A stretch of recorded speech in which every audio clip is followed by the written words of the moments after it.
श्री राम जय जय जय राम। श्री राम जय जय जय राम।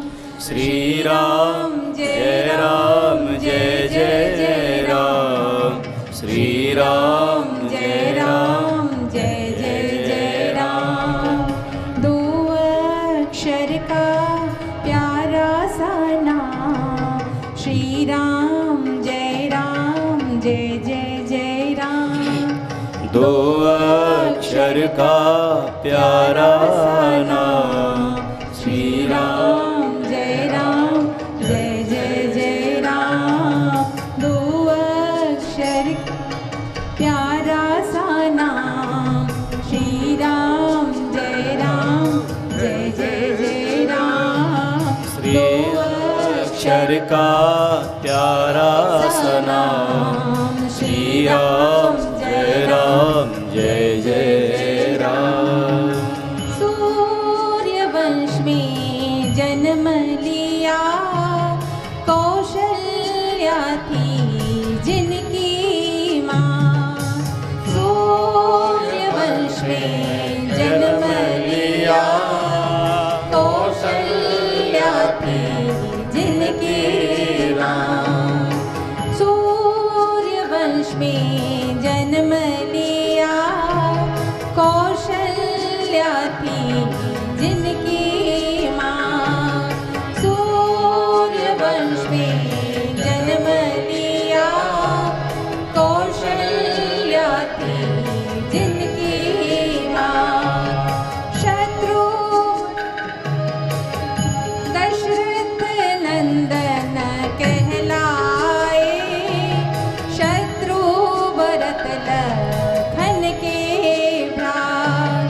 दशरथ नंदन कहलाए, शत्रु भरत लखन के भ्रात। अयोध्या जिनका पावन धाम, श्री राम जय जय राम। अयोध्या जिनका पावन धाम, श्री राम जय जय राम। श्री राम जय जय जय राम। श्री राम जय जय राम। श्री राम जय जय राम।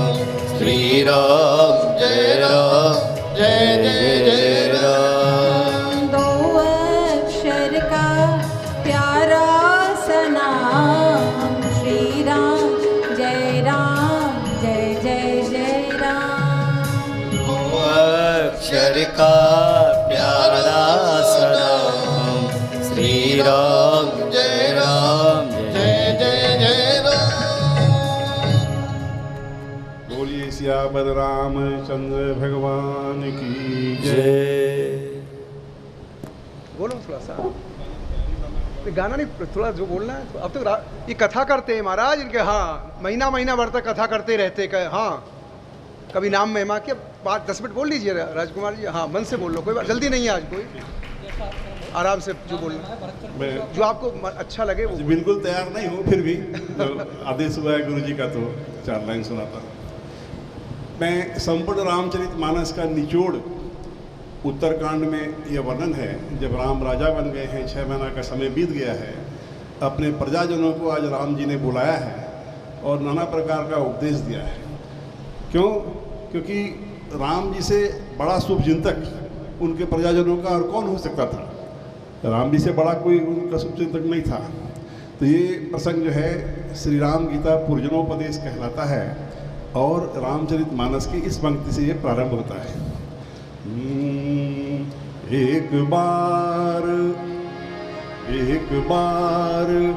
रघुनाथ बुलाए, गुरपुर द्विजपुर वासी आए। एक बार रघुनाथ बुलाए, गुर द्विज पुरवासी सब आए। मानस देना भाई थोड़ा सा, अभी अभी। तो ये प्रसंग इस पंक्ति से प्रारंभ होता है कि एक बार भगवान के मन में विचार आया कि मैं अपने प्रजाजनों को कुछ अच्छा उपदेश दूं जिससे उनका भला हो, इनका मनुष्य जीवन सार्थक हो और सफल हो। तो उनका मनुष्य जीवन सफल हो, सार्थक हो, इसके लिए भगवान ने सभी प्रजाजनों को निमंत्रण दे के बुलाया है और सभी प्रजाजन आए हैं और भगवान के दरबार में लोगों ने अपना अपना स्थान ग्रहण किया है। जितने भी सज्जन हैं, गुरु हैं, संत महात्मा हैं, सब लोग आए हैं और भगवान ने सबको आश्वस्त कर दिया है कि आज मैं जो कुछ भी बोलने जा रहा हूँ, आप ये मत समझना कि मैं आपका राजा हूँ और आपको राजाज्ञा दे रहा हूँ, कोई आदेश दे रहा हूँ, ऐसा आप मत समझना। आपको मेरी बात जचे पसंद आए तो मानना और नहीं पसंद आए तो आप मेरी बातों को नहीं मानना। इस तरह से प्रारंभिक स्वागत सत्कार किया है भगवान ने और अपना उपदेश भगवान ने इस तरह से प्रारंभ किया है। पहला उपदेश क्या दे रहे हैं भगवान? बड़े भाग मानुष तन पावा, सुर दुर्लभ सब ग्रंथ ही गावा। बड़े भाग मानुष तन पावा, सुर दुर्लभ सद ग्रंथ ही गावा। साधन धाम मोक्ष करि द्वारा, पाई जे परलोक सवारा। साधन धाम मोक्ष करि द्वारा, पाई जे परलोक सवारा। श्री राम जय राम जय जय राम। श्री राम जय राम जय जय राम। श्री राम जय राम जय जय राम। इस पंक्ति से भगवान अपना उपदेश यहाँ प्रारंभ करते हैं और ये बता रहे हैं कि जीवात्मा के जब बहुत भाग्य जागते हैं, बहुत जब पुण्य उदित होते हैं, तब उस जीवात्मा को भगवान मनुष्य का शरीर प्रदान करते हैं। ये मनुष्य योनि बड़ा दुर्लभ योनि माना जाता है। 84 लाख योनियों में सर्वश्रेष्ठ योनि माना जाता है, आप जानते हैं। और भगवान कह रहे हैं, राम जी कह रहे हैं कि ये सुर दुर्लभ, ये मनुष्य शरीर जो है ये देवताओं को भी दुर्लभ है। देवता भी तरसते हैं, भगवान से हाथ जोड़ के प्रार्थना करते हैं कि भगवान इस जन्म में देवता बनाया, अगले जन्म में मनुष्य शरीर दे देना। विचार कीजिए कितना अद्भुत, कितना दुर्लभ मानव शरीर है और हम सब मनुष्य यहाँ जो बैठे हैं कितना दुर्लभ और अद्भुत मानव शरीर लेकर के हम लोग बैठे हैं। क्यों दुर्लभ है? क्योंकि अगले पंक्ति में भगवान बता रहे हैं, साधन धाम मोक्ष करि द्वारा, साधन धाम मोक्ष करि द्वारा। पाई जे परलोक सवारा। आए जे परलोक सवारा। क्यों दुर्लभ है? ये मनुष्य शरीर जो है ये साधन का धाम है, घर है और मोक्ष प्राप्ति का दरवाजा है। देखिए कहीं भी हम और आप जाते हैं तो एक दरवाजा होता है। इस भवन में भी हम लोग आए हैं तो किसी न किसी दरवाजे के माध्यम से आए हैं। आप रेलवे स्टेशन जाओ, एयरपोर्ट, हर जगह कहीं न कहीं दरवाजा होता ही है। तो शरीर की तुलना एक दरवाजे से की गई है। कहाँ का दरवाजा? मोक्ष प्राप्ति का दरवाजा। Hello hello. ये मनुष्य शरीर जो है ये मोक्ष यदि आपको हमको पाना हो तो मोक्ष प्राप्ति का दरवाजा मनुष्य शरीर से ही होकर के गुजरता है मेरे भाई। ये इतना अद्भुत मानव शरीर है, किसी भी अन्य योनि में ये ताकत नहीं है जो हमको मोक्ष प्राप्ति करवा दे। मोक्ष प्राप्ति के लिए यदि आप जीवात्मा को मोक्ष पाना हो तो उसका ये रास्ता जो है मनुष्य शरीर से ही और गुजरता है। और भगवान कहते हैं कि पाई न जेई परलोक सवारा। जिसने ये दुर्लभ मानव शरीर पा करके भी यदि अपने परलोक को नहीं संवार लिया, नहीं संभाल लिया, मोक्ष पर अपना अधिकार सिद्ध नहीं कर लिया, तो ऐसे जीवात्मा की क्या दशा होने वाली है?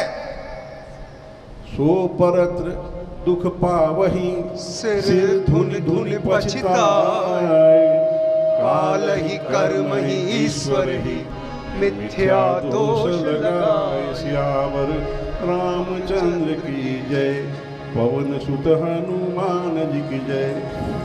ऐसे जीवात्मा जिन्होंने मनुष्य शरीर पाया, फिर भी यदि अपने कर्मों से, अपने भक्ति से, अपने साधनों के बल से यदि हम लोगों ने मोक्ष पर अपना अधिकार सिद्ध नहीं कर लिया, तो मरणोपरांत सो परत्र दुख पावहि, सिर धुनि धुनि पछताए। ऐसी जीवात्मा जो है मरणोपरांत सिर धुन धुन के पछताएगी। और काल ही कर्म ही ईश्वर ही मिथ्या दोष लगाई। क्या करूं, मेरी किस्मत ही खोटी थी। व्यवहारिक जीवन में भी जब कभी कोई असफलता हाथ लग जाती है, हम अनसक्सेसफुल हो जाते हैं, तो अपनी गलती जल्दी हमको आपको समझ में नहीं आती है। क्या करें, मेरे कर्म ही खोटे थे, काल की यही गति थी, भगवान की यही मर्जी थी। इसी तरह से हम लोग दोषारोपण लगा लेते हैं और अपनी गलती जल्दी हमको आपको समझ में नहीं आती है। तो वही बात यहाँ राम जी समझा रहे हैं कि मरणोपरांत ऐसी जीवात्मा की यही गति होती है। और इस तरह से भगवान ने अपना पहला उपदेश आरंभ किया, और इस पहले उपदेश से भगवान ने बता दिया कि मनुष्य शरीर का उद्देश्य क्या है, मनुष्य शरीर का लक्ष्य क्या है, मनुष्य शरीर से हमको आपको क्या पा लेना चाहिए। और यदि इतनी दूर तक की बात हमको आपको समझ में आ गई, तो देखिए भगवान का कहना आगे क्या है। भगवान अब आगे क्या कह रहे हैं, एहि तन कर फल विषयन भाई,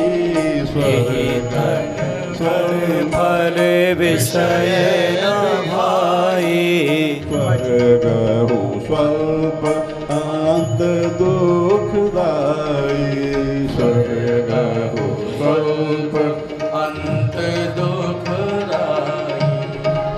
अब आगे भगवान समझा रहे हैं कि यही तन कर फल विषय न भाई। विषय भोगों में व्यर्थ बर्बाद करने के लिए मनुष्य शरीर नहीं दिया। ये अद्भुत, ये दुर्लभ मानव शरीर विषय भोगों में ही व्यर्थ बर्बाद हम और आप कर दें, इसके लिए भगवान ने नहीं दिया है। जबकि हमारी आपकी क्या गति है, सारी जिंदगी हम और आप धन दौलत के पीछे, शारीरिक सुख सुविधाओं को बढ़ाने के पीछे, कि भाई बंगला एयर कंडीशन नहीं है तो बंगला हो पहले, फिर एसी हो, गाड़ी एसी हो, अपने शरीर के सुख सुविधा के लिए सारी जिंदगी हम और आप प्रयत्न करते रह जाते हैं। और जो असली उद्देश्य है हमारे आपके जीवन का, उसको हम और आप भूल जाते हैं। यही बात यहाँ कह रहे हैं भगवान, यही तन कर फल विषय न भाई, स्वर्ग हूँ स्वल्प अंत दुखदाई। अरे भैया, स्वर्ग का सुख भी बहुत थोड़े से समय के लिए होता है। जब कोई पुण्यात्मा शरीर त्यागता है तो हम और आप कहते हैं वाह बहुत पुण्यात्मा था, स्वर्ग गया होगा। लेकिन स्वर्ग की मैक्सिमम आयु कितनी है आपको पता है? सिर्फ 400 वर्ष। जब हमारे पुण्य समाप्त हो जाते हैं तो स्वर्ग से जब धक्का दे करके जब जीवात्मा को निकाला जाता है बाहर, वो क्षण बहुत दुखदायी होता है। उस समय आदमी को बड़ा दुख होता है। तो यहाँ भगवान कह रहे कि भाई स्वर्ग हूँ स्वल्प अंत दुखदायी। इसलिए ये मत समझिए कि स्वर्ग में कोई परमानेंट हम और आप रहेंगे। मैक्सिमम 400 वर्ष, और सभी को 400 वर्ष का सुख मिलेगा ये भी कोई ज़रूरी नहीं है। थोड़ा हमने पुण्य किया, 10-5 साल रह लीजिए स्वर्ग में। जैसे सभी को आजीवन कारावास की सजा कोर्ट नहीं देता है, कोई किसी को 6 महीना जेल, किसी को साल भर जेल।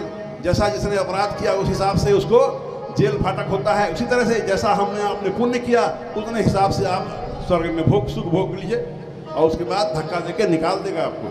तो वो अंत जब निकाला जाएगा, स्वर्ग का सुख भोग रहे थे, और जब धक्का देके निकाला जाएगा तब बड़ा दुखदाई है वो क्षण। यदि इतनी दूर बात समझ में आ गई तो देखिए भगवान अब आगे क्या कहते हैं। देखिए मैं इस प्रसंग को 11 भाग में सुनाता हूँ, जिससे कि ये महान प्रसंग हमको आपको सरलतापूर्वक समझ में आ जाए।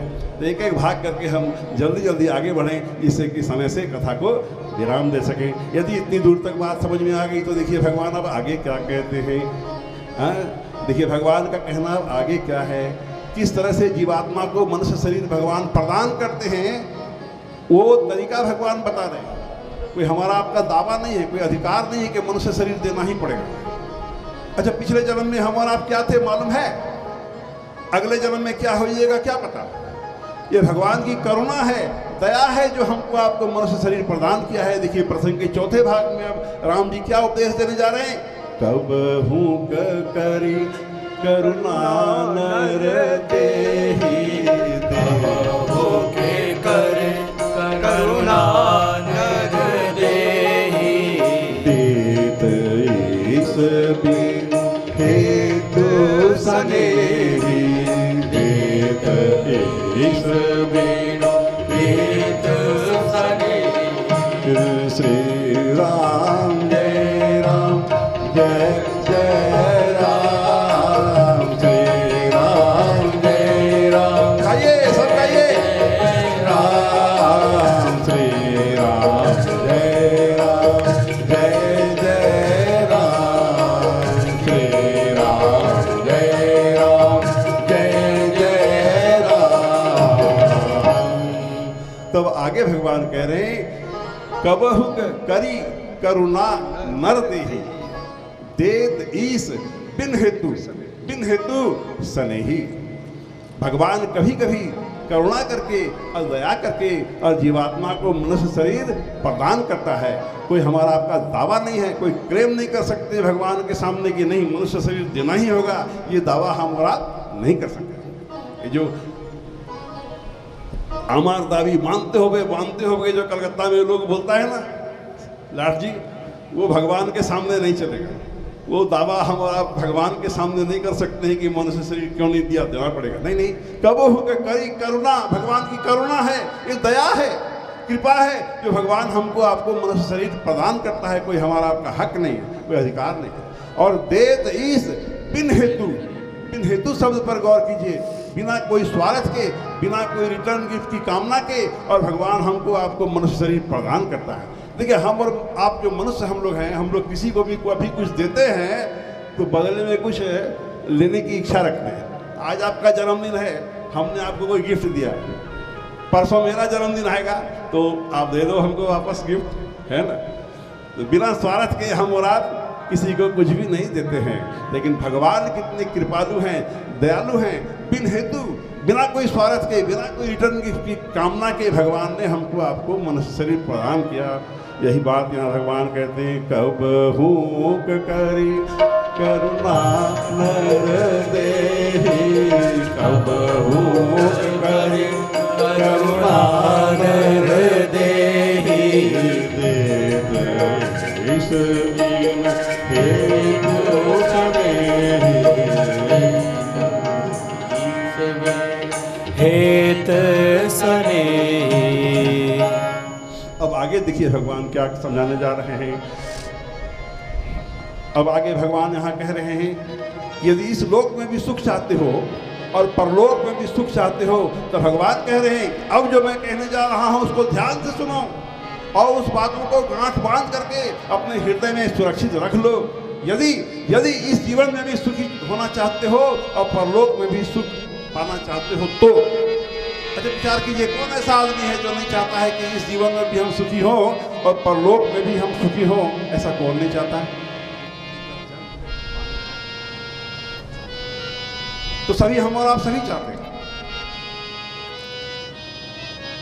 तो भगवान कहते हैं जो परलोक यहाँ सुख चाहे हो, जो परलोक यहाँ सुख छह हो, सुनी मम वचन हृदय दृढ़ हो, सुनी मम मथारे की कैसे गया, सुलभ सुखद मार्ग यह भाई, भगति मोरी पुराण स्रोत गाई, सुलभ सुखद मार्ग यह भाई, भगति मोरी पुराण स्रोत गाई।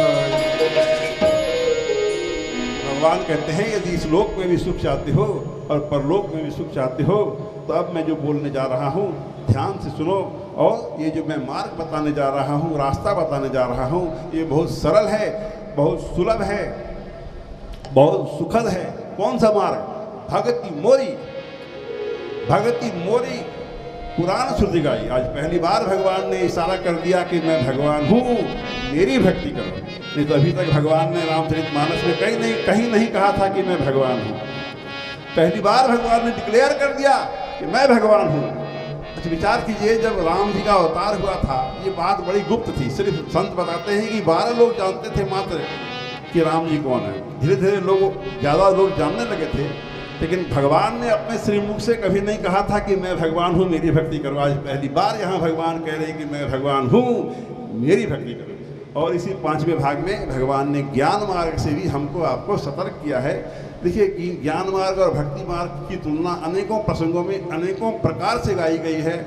रामचरितमानस में देखिए, गीता में देखिए, हर जगह लोगों ने ज्ञान मार्ग से सतर्क किया है कि उसमें फिसलने का, गिरने का बहुत डर होता है। हमारे आपके लोगों के लिए भक्ति मार्ग बहुत सरल है, सुखद है, और हमको आपको भक्ति मार्ग को ही अपनाना चाहिए। इस तरह से ये प्रसंग का 5वां भाग यहाँ समाप्त हुआ। कृपया आधा मिनट का टाइम दे, पानी पीने चला। मैं थक गया था, आके सोया हुआ था, मेरे को उठाया गया जोर से, जल्दी चलो, भागा हूँ, आया हूँ आपके शरण में।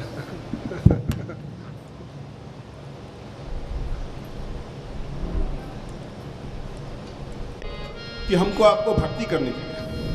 तो अब एक पंक्ति में, प्रसंग के 6ठे भाग में, सिर्फ एक पंक्ति में भक्ति की महान महिमा भगवान अपने श्रीमुख से इस तरह से बता रहे हैं। क्या भगवान ने क्या कहा भक्ति के विषय में?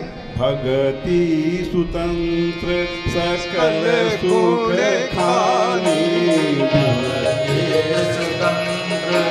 सकल गुण खानी,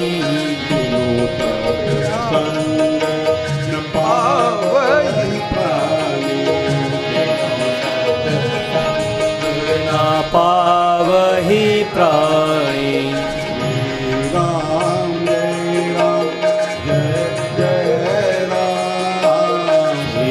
राम जय राम, जय जय राम, श्री राम जय राम, जय जय राम, श्री राम जय राम, जय राम जय जय राम। तो प्रसंग के 6ठे भाग में सिर्फ एक पंक्ति में भक्ति की महान महिमा भगवान ने इस तरह से बताया है कि भक्ति बड़ी स्वतंत्र है। भक्ति कोई भी कर सकता है, चाहे स्त्री हो, पुरुष हो, गरीब हो, अमीर हो, राजा हो, रंक हो, बूढ़ा हो, बच्चा हो, कोई भी पापी से पापी आदमी भी और भक्ति कर सकता है। भक्ति इतनी ही ज़्यादा स्वतंत्र भगवान ने कर दिया है कि भक्ति स्वतंत्र और सकल सुख खानी। भक्ति यदि हम और आप करते हैं तो सभी सुखों का खान है, सभी सुखों को देने वाली है। इस जन्म में भी हम और आप सुखी रहेंगे और मरणोपरांत के जीवन में भी हमारा आपका सुख पर अधिकार सिद्ध रहेगा यदि हम और आप भक्ति कर सकते हैं तो भगवान यहाँ कहते हैं कि भक्ति बड़ी स्वतंत्र है, सकल सुख खानी, सभी प्रकार के सुखों को देने वाली है। लेकिन वो दुर्लभ भक्ति, वो अद्भुत भक्ति जो है, वो हम और आप तब तक प्राप्त नहीं कर सकते जब तक कि हम और आप सत्संग में भाग नहीं लेंगे। क्यों? भगवान ने शर्त लगाई कि बिनु सत्संग न पावहि प्राणी। बगैर सत्संग के वो दिव्य कोटि की भक्ति हम और आप प्राप्त नहीं कर सकते। बिनु सत्संग न पावहि प्राणी, बिनु सत्संग न पावहि प्राणी। देखिए सत्संग की अपार महिमा है। जिस तरह से हरि अनंत हरि कथा अनंता का वही सुनहि बहु विधि सब संता, उसी तरह से सत्संग की भी अपार महिमा है।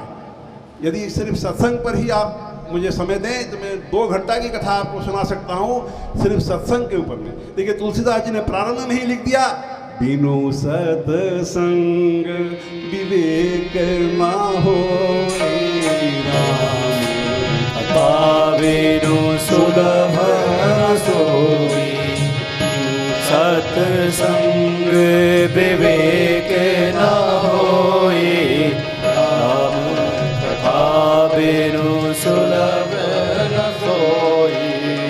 क्या मतलब हुआ कि बगैर सत्संग के हमारे आपके हृदय का विवेक जागृत नहीं हो सकता है। और लेकिन वो उच्च कोटि का सत्संग, वो दुर्लभ सत्संग जो है, बगैर राम जी की विशेष कृपा के हम और आप प्राप्त नहीं कर सकते हैं। व्यास जी ने कई दफ़े कहा कि भाई संसद में वो जाता है जिसको जनता चुनती है, लेकिन सत्संग में वो आता है जिसको वो चुनता है। श्री राम जय राम जय जय राम, श्री राम जय राम जय जय राम। भक्ति स्वतंत्र सकल सुख खानी, मिलते संग न पावहि प्राण, ना पावहि प्राण। अब आइए प्रसंग के 7वें भाग में हम और आप चलें जल्दी जल्दी। अब भाई बात ठहर गई कि भाई भक्ति करनी चाहिए, तो भक्ति के लिए क्या जरूरी बताया? सत्संग। तो भाई सत्संग कैसे मिलेगा? सत्संग मिलने की क्या शर्त है, क्या कंडीशन है, क्या विधि है, क्या विधान है? पुण्य पूंज बिनु मिलहि न संता, सत्संगति संस्कृति कर अंता। पुण्य पुंज बिनु मिलहि न संता, सत्संगति संस्कृति कर अंता। श्री राम जय राम जय जय राम, श्री राम जय राम जय राम। तो पुण्य पुंज बिनु मिले ही न संता। जब तक कि हमारे आपके पुण्य, बहुत सारे पुण्य हमने किया मान लीजिए, और सारे पुण्य एक साथ मिल करके जब जोर लगाते हैं तब हमारे जीवन में संत आते हैं। नहीं तो बगैर पुण्यों की कमाई के न हम जा सकते हैं संत के पास, न संत हमारे पास आ सकते हैं। आज हम यहाँ जितने कथा में बैठे हैं तो समझिए कि भगवान की कृपा और हमारे पुण्यों ने जोर लगाया। अभी तक जितना पुण्य हमने आपने किया, उस पुण्यों के प्रताप से और हम और आप सत्संग में यहाँ बैठे हैं। पुण्य पुंज बिनु मिलहि न संता, सत्संगति संस्कृति कर अंता। पुण्य पुंज बिनु मिलहि न संता, सत्संगति संस्कृति कर अंता। और यहाँ दूसरी बात क्या बता रहे हैं भगवान? सत्संगति संस्कृति कर अंता। सत्संगति से ही, संस्कृति का मतलब ये जन्म मरण का जो चक्र है, इससे भी छुटकारा मिलता है सत्संग से, सत्संग में आने से।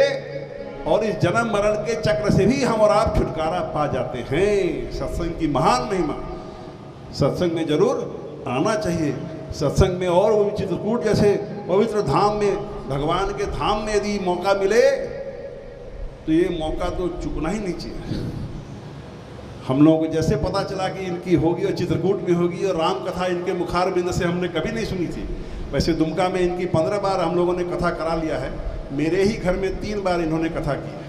3 पीढ़ियों की मेरी 3 पीढ़ियाँ इनसे भागवत कथा सुन चुकी है, और मेरा वचन है कि मैं चौथी पीढ़ी का भी भागवत इनसे कराऊंगा। ये मेरा कमिटमेंट है इनसे। ये हमारा सौभाग्य है कि 3 पीढ़ी हमारी इनसे सुन चुकी है।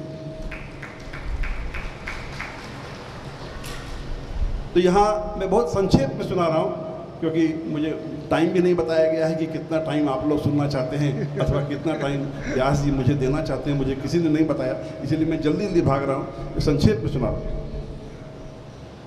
तो सत्संगति की बड़ी महान महिमा है। जन्म मरण के चक्र से भी यदि छुटकारा पाना चाहते हैं तो भाई सत्संग करो।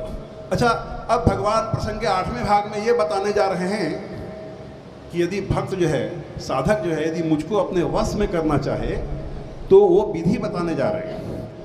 भगवान ने अपने श्रीमुख से 10 ऐसे स्थान में रामचरितमानस में वो विधि बता दिया है, वो तरीका बता दिया है, वो सीक्रेट बता दिया है, वो राज बता दिया है कि यदि एक साधक जो है, एक मनुष्य जो है, एक भक्त जो है, यदि भगवान को भी अपने वश में करना चाहे तो कर सकता है। ऐसा स्वयं भगवान ने 10 स्थान पे वो विधि बता दी। और यहाँ पर भी भगवान ने वो विधि बताया है, बहुत सरल है। सिर्फ 4 शर्त भगवान लगा रहे हैं। यदि 4 शर्त हम और आप भगवान की मान लें, यदि पूरा कर सकते हो, अपने आचरण में दैनिक जीवन में यदि उतार सकते हैं, तो भगवान कहने जा रहे हैं कि मैं ऐसे साधकों के वश में जाने को तैयार हूँ। और विचार कीजिए, यदि अब हम और आप यदि भगवान को अपने वश में कर सकते हो, तो हमारे लिए दुनिया में दुर्लभ क्या है? कुछ भी नहीं। यदि भगवान, देखिए, निर्गुण निराकार ब्रह्म जो है सभी के हृदय में बैठा है, जिसको हम और आप आत्मा बोलते हैं। वो आत्मा निकल जाती है तो शरीर मृत हो जाता है, लेकिन उस निर्गुण निराकार ब्रह्म से हमारा आपका ज़्यादा फायदा नहीं होने वाला है। उसी निर्गुण निराकार ब्रह्म को जब हम और आप सगुण साकार में परिणत कर लेते हैं, जब साक्षात भगवान परिणत हो जाता है और हमारे हृदय में, तभी हमारा विशेष भला होता है, तभी हमारा विशेष कल्याण होता है। राम नाम वंदना प्रसंग मौका मिला, भगवान ने मौका दिया, ये सुनाऊंगा विस्तार पूर्वक। तो यहाँ भगवान ने 4 शर्त लगाई है और अपना वो राज बता दिया है, सीक्रेट बता दिया है कि साधक जो है, भक्त जो है, मनुष्य जो है, यदि मुझको अपने वश में करना चाहे तो वो कर सकता है। आइए प्रेम से सुने।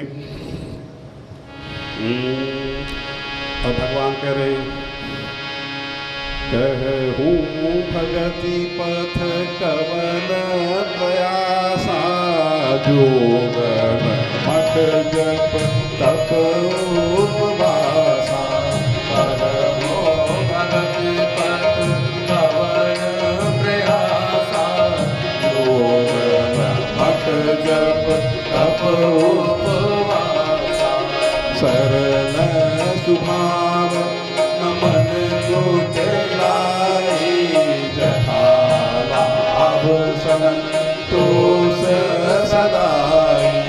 सरल सुभाव न मन को लाई, जथा लाभ संतोष सदाई। श्री राम जय राम, जय जय राम। श्री राम जय राम, जय जय राम। श्री राम जय राम, जय जय राम। तो भगवान कहते हैं कि भक्ति पथ में मार कौन सा जोर है? भक्ति में क्या कठिनाई पड़ी है? भक्ति में ना आपको योग करना है, ना आपको यज्ञ करना है, ना आपको तप करना है, कोई भी कठिन साधन आपको नहीं करना है। तो भक्ति तो बहुत सरलतम साधन है, कौन इसमें मारजोर है? आगे की पंक्ति में भगवान कहते हैं कि भक्ति में क्या जरूरी है, या मुझको वश में करने के लिए क्या क्या जरूरी है, क्या क्या शर्त लगाया भगवान ने। आप गिनती करते चलना मेरे भाई बहन। सरल स्वभाव, ये पहली शर्त है कि हमारा स्वभाव सरल होना चाहिए। सरल स्वभाव न मन कुटिलाई, जथा लाभ संतोष सदाई। सरल स्वभाव न मन कुटिलाई, जथा लाभ संतोष सदाई। आप गिनती करते चलना। पहली शर्त है भगवान की, स्वभाव हमारा आपका सरल होना चाहिए, स्वभाव में सरलता होनी चाहिए। मुंह में राम बगल में छुरी, ये नहीं चलेगा। तो स्वभाव में सरलता हो, ये राम जी की पहली शर्त है यदि हमको अपने वश में करना चाहते हो तो। और दूसरा, न मन कुटिलाई, मन में किसी भी प्रकार की कुटिलता नहीं होनी चाहिए। देखिए, हमारे मन की कुटिलता एक मनुष्य समझे चाहे नहीं समझे, लेकिन भगवान जरूर समझ रहे होते हैं। भगवान लोग छल प्रपंच नहीं कर सकते, और भगवान ने अनेकों स्थान में इस बात को दोहराया है। जैसे एक जगह सुंदरकांड की शायद ये पंक्ति है, निर्मल मन जन सो मोहि पावा, मोहि कपट छिद्र न भावा। निर्मल मन जन सो मोहि पावा, मोहि कपट छल छिद्र न भावा। तो इस प्रसंग में भी भगवान ये दूसरी शर्त लगा रहे हैं। पहली शर्त लगाया भगवान ने सरलता, और दूसरी न मन कुटिलाई, मन में किसी प्रकार की कुटिलता नहीं होनी चाहिए। मुंह में राम बगल में छुरी नहीं चलेगी। और तीसरी शर्त क्या है? यथा लाभ संतोष सदाई, यथा लाभ संतोष सदाए। तीसरी शर्त संतोष की। देखिए हर संत महात्मा अपने प्रवचन में हम लोगों को ये बातें समझा के जाते हैं कि सरल बनो, मन को सरल करो, मन में कुटिलता मत रखो भाई, संतोष की भावना रखो, सभी संत बात समझाते हैं कि प्रारब्ध में जो है वो तो मिलेगा ही। हाँ, प्रयत्न हमारा करना फर्ज है, लेकिन प्रयत्न करके और जो मिला, भगवान ने जो प्रोवाइड किया, जो दिया, जो सुख दिया, जो सुविधा दिया, उसी में हमको आपको संतोष होना चाहिए। और वास्तविक जीवन में क्या अवस्था है हमारी आपकी? किसी को संतोष है? आखिरी समय तक अधिक से अधिक धन जुटाने के लिए हम और आप परेशान रहते हैं, सारी जिंदगी हम लगे रहते हैं, अधिक सुख कैसे प्राप्ति हो, बैंक बैलेंस कैसे बढ़े, कैसे अधिक से अधिक, 4 फैक्ट्री था तो और 4 फैक्ट्री कैसे हो जाए, करोड़पति है तो अरबपति कैसे हो जाए। आदमी जिंदगी भर लगा रहता है, किसी को जीवन में संतोष नहीं है, जबकि हम और आप सब जानते हैं कि एक सुई भी हम और आप लेकर के जा नहीं सकते हैं मेरे भाई बहन।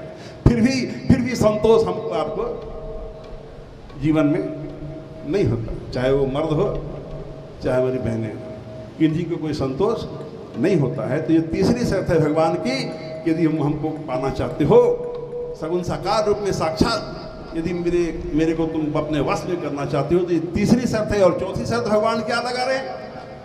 मोर दास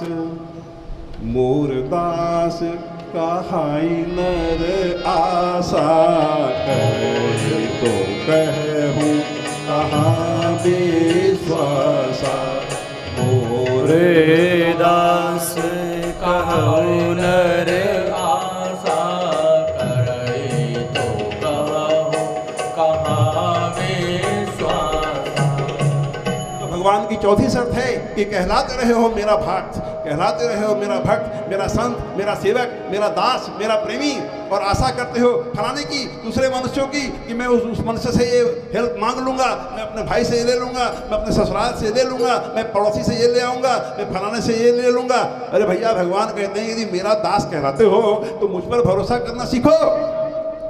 अच्छा विचार कीजिए, हमारे आपके घर में सर्वेंट होता है, मेड सर्वेंट है मान लीजिए, या मेल सर्वेंट है, नौकर होता है। हमारे घर का नौकर और पड़ोसी के घर से जाकर के मांगे कि हमको खाना दो, कपड़ा दो, पैसा दो, तो हमको आपको अच्छा लगेगा क्या? हमारी इज्जत का सवाल नहीं है, हमारा प्रेस्टीज नहीं है कि हमारे घर का सर्वेंट और दूसरे के घर से जाकर के खाना मांग रहा है, कपड़ा मांग रहा है, तो हमको आपको अच्छा नहीं लगेगा। तो क्या भगवान को अच्छा लगेगा? हम भगवान के दास हैं, सेवक हैं, संत हैं, भक्त हैं, प्रेमी हैं, और हम दूसरे मनुष्यों की आशा करें? तो भगवान कहते हैं कि ऐसे मनुष्य का मैं क्या विश्वास करूं? मोर दास कहाई नर आशा करे, तो कहूँ कहाँ विश्वासा। मोर दास कहाई नर आशा करे, तो कहूँ कहाँ विश्वासा। और प्रसंग के 8वें भाग में हम और आप चल रहे हैं, और इस 8वें भाग की अंतिम पंक्ति में भगवान कह रहे हैं, बहुत कहूँ का कथा बढ़ाई, यही आचरण वश्य में भाई। बहुत कहूँ का कथा बढ़ाई, यही आचरण वश्य में भाई। श्री राम जय राम, जय जय राम। श्री राम जय राम, जय जय राम। इस तरह से भगवान ने, यदि हम और आप चाहते हैं कि भगवान को अपने वश में कर लें, तो भगवान ने वो राज खोल दिया है, वो विधि बता दिया है, वो सीक्रेट बता दिया है, और इस तरह से 10 स्थानों में भगवान ने वो सीक्रेट बता दिया। देखिए हम मनुष्य जो हैं वो अपना राज नहीं बताएंगे, वो सीक्रेट अपना नहीं बताएंगे जिससे हम दूसरे मनुष्यों के वश में चले जाएं। लेकिन भगवान कितने दयालु हैं, कितने सरल हैं कि उन्होंने वो अपना वो राज बता दिया। यदि साधक जो है, भक्त जो है, मनुष्य जो है, यदि हमको अपने वश में करना चाहता हो, तो भगवान ने सिर्फ 4 शर्त लगाई। आपने गिनती किया मेरे भाई बहन, पहली सरलता, और दूसरी न मन गुटलाई, तीसरी संतोष की भावना हो, और चौथी भगवान पर विश्वास होना। श्री राम जय राम, जय जय राम। श्री राम जय राम, जय जय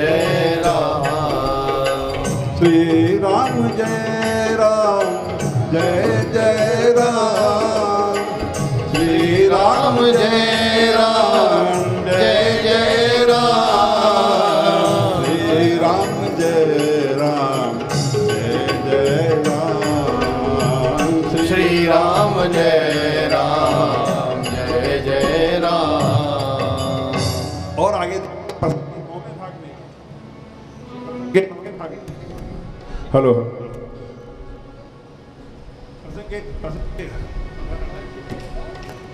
हेलो प्रसंग के 9वें भाग में अब भगवान ये बताने जा रहे हैं कि हम किस तरह से जीवन यापन करें, किस तरह से इस दुनिया में रहें, इस मनुष्य शरीर में हम आए हैं तो किस तरह से हम आचरण करें जिससे कि हमारा व्यवहार, हमारा दैनिक जीवन हमारे लिए तपस्या के बराबर हो जाए।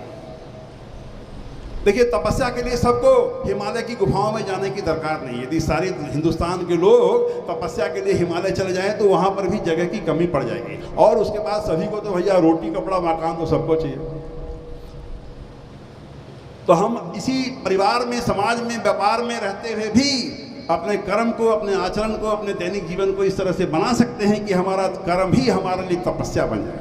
तो इस प्रसंग में, इस भाग में, इस 9वें भाग में 6 पंक्तियों में भगवान ने बताया कि किस तरह से तुम कर्म करो जिससे कि तुम्हारा कर्म तुम्हारे लिए पुण्यों का समूह बढ़ाने वाला हो जाए। क्यों? पहले ही भगवान ने समझा दिया है कि हम नाना प्रकार के पुण्य करेंगे तो हमारे जीवन में संत आएंगे तो सत्संग मिलेगा, सत्संग में सुनी हुई बातों को अपने आचरण में उतारेंगे तो हमारे हृदय की भक्ति जागृत होगी, वो दृढ़ भक्ति जिससे कि इस जीवन में भी हमारा सुखी होंगे और मरणोपरांत भी सुख पर हमारा अधिकार सिद्ध होगा। इस तरह से यहाँ प्रसंग के 9वें भाग में 6 पंक्ति में भगवान बताने जा रहे हैं। मैं उतने विस्तार में नहीं जा रहा हूँ, सिर्फ एक पंक्ति संतों ने देखिए क्या कहा, एक लाइन में कर्मयोग में यदि विस्तार में हम लोग बोलने चलेंगे तो घंटों लग जाएगा, उतना समय भी नहीं आपने दिया।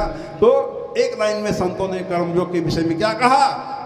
कर से काम करो विधि नाना, मन राखियो जह कृपा निधाना। कर से काम करो विधि नाना, मन राखियो जह कृपा निधाना। श्री राम जय राम, जय जय राम। श्री राम जय राम, जय जय राम। कर से काम करो विधि नाना, जो हमारे कर्तव्य कर्म हैं, जो वेद पुराण उपनिषद में हमारे कर्तव्य बताए गए हैं, हमारे संतों ने, हमारे महान संतों ने, हमारे महान ग्रंथों ने जो हमारे कर्तव्य बताए हैं, उनसे हमको आपको भागना नहीं चाहिए। उन कर्तव्यों को जरूर करना चाहिए, लेकिन मन कहाँ रहना चाहिए? हमारा आपका मन राखियो जो है कृपा निधाना। मन तो भगवान के चरणों में लगा के रहना चाहिए। यदि संक्षेप में मेरे विचार से ये एक पंक्ति का ये कर्मयोग है, संतों ने बताया है। इस तरह से यहाँ प्रसंग का 9वां भाग भी मैं जल्दी जल्दी समाप्त कर रहा हूँ। आइए, सिर्फ 2 भाग बचे, 10वें भाग में हम और आप प्रवेश करें। अब देखिए, अयोध्यावासी धन्यवाद दे रहे हैं। भगवान ने यहाँ अपना उपदेश समाप्त किया और अयोध्यावासी धन्यवाद दे रहे हैं। अयोध्यावासी क्या कह रहे हैं? अयोध्यावासी कह रहे हैं कि हे भगवान, आज आपने अद्भुत शिक्षा दिया, आज आपने दुर्लभ शिक्षा दिया, आज आपने स्वार्थ रहित शिक्षा दिया, और ऐसी उत्तम शिक्षा तो माँ बाप भी नहीं दे सकते। ये लिखा है रामचरितमानस में। असी सीख तुम बिन देऊ ना कोई, मातो पिता स्वार्थ तो। असी सीख तुम बिन देऊ ना कोई, मातो पिता स्वार्थ हो। हे भगवान, ऐसी उत्तम शिक्षा आपके बिना और कौन दे सकता है? यहाँ तक कि माँ बाप भी ऐसी उत्तम शिक्षा नहीं दे सकते। देखिए, माँ बाप हम और आप अपने बच्चों को अच्छी शिक्षा देते हैं। क्यों?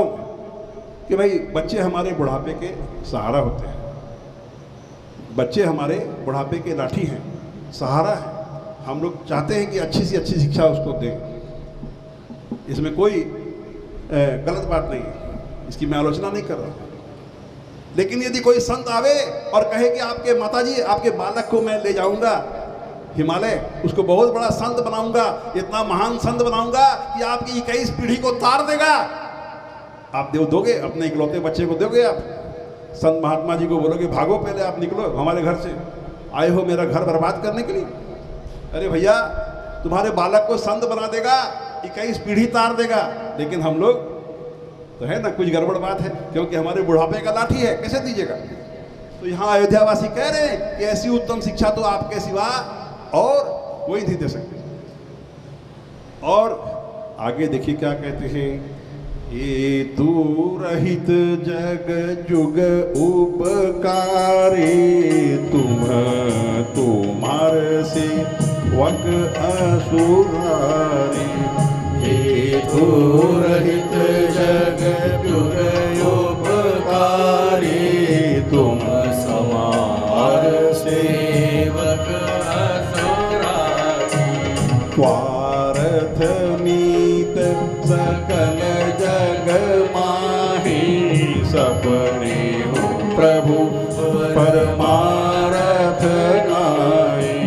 स्वार्थ मीत सकल जग माही, सपने हो प्रभु परमारथ नाई। श्री राम जय राम जय जय राम। श्री राम जय राम जय जय राम। श्री राम जय राम जय जय राम। तो यहाँ डिक्लेयर कर दिया रामचरितमानस में कि स्वार्थ मीत सकल जग माही।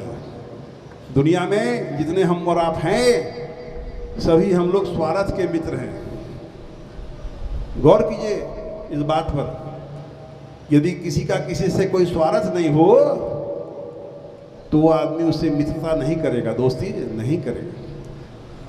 तो हम और आप स्वार्थ की जंजीर में जकड़े हुए हैं। सब मनुष्यों की, हमारी आपकी यही अवस्था है। लेकिन जो भगवान हैं, या जो भगवान के सच्चे संत हैं, दास हैं, सेवक हैं, प्रेमी हैं, वे ही स्वार्थ रहित शिक्षा हमको आपको प्रदान कर सकते हैं। अन्यथा हम मनुष्यों की क्या गति है कि सभी हम और आप स्वार्थ के ही मित्र हैं। इस तरह से सभी अयोध्यावासियों ने प्रभु श्री राम जी की भूरी भूरी प्रशंसा की है और फिर राम जी से आज्ञा लेकर के और अपने अपने घर को गए हैं। देखिए प्रसंग के अंतिम भाग में हम चलें। देखिए एक बात बीच में बता देना बहुत जरूरी है रामचरितमानस के बारे में, कि रामचरितमानस जो है 5 खंभों पर टिका हुआ ये महान ग्रंथ है। कल परसों की कथा में व्यास जी से भी हम और आप सुने थे कि सबसे पहला कथा प्रसंग है जो तुलसीदास जी हम मनुष्यों के संग कर रहे हैं। तुलसीदास जी और मनुष्यों के संग में जो कथा वार्ता चल रही है, उसके गर्भ से 2 ऋषियों का संवाद प्रकट होता है, याज्ञवल्क्य जी और भरद्वाज जी का। और उन 2 ऋषियों के गर्भ के संवाद के गर्भ से 2 भगवान का संवाद प्रकट होता है, शिव जी और माता पार्वती जी का। और शिव जी माता पार्वती जी के संवाद के गर्भ से 2 पक्षियों का संवाद प्रकट होता है, काकभूषण जी और गरुड़ जी का। और 5वां संवाद क्या है कि जगह जगह तुलसीदास जी ने अपने मन से भी संवाद किया है, अपने मन को भी समझाने का प्रयत्न किया है। क्योंकि कथा में हम लोगों ने सुना कि मन को वश में करने की 2 ही विधि लोगों ने बताया है। कृष्ण भगवान ने गीता में क्लियर बता दिया कि यदि आप अपने मन को वश में करना चाहते हैं तो उसकी 2 शर्त है, क्या? अभ्यास और वैराग्य। तो ये 5 संवादों पर आधारित ग्रंथ है। तो जहाँ कहीं भी सती शब्द आ जाए या उमा शब्द आ जाए तो समझिए कि कथा की बागडोर शिव जी के हाथ में है। और शिव जी अब जो कह रहे हैं सो कह रहे हैं। देखिए प्रसंग के अंतिम दोहे में अब शिव जी माता पार्वती जी से क्या कह रहे, कथा की बागडोर शिव जी के हाथ में है। मानो शिव जी कथा सुना रहे हैं माता पार्वती को। उमा अवधवासी नर नारी कृतार्थ रूप, ब्रह्म सच्चिदानंद घन रघुनायक जय भूप, सियावर रामचंद्र की जय, पवन सुत हनुमान जी की जय। हे उमा, ये अवधवासी जो जितने भी नर नारी हैं ये सब धन्य हैं, जहां पर कि स्वयं सच्चिदानंद घन परमात्मा श्री राम जी राजा बन करके आए और अपने प्रजा को पुत्र पुत्रियों के समान समझने वाला राजा जहां हो तो वो प्रजा तो धन्य होती है। इस तरह से प्रसंग का 11 भाग संक्षेप में मैंने आपके सामने निवेदित किया। श्री राम जय जय राम, श्री राम जय जय राम, जय राम जय जय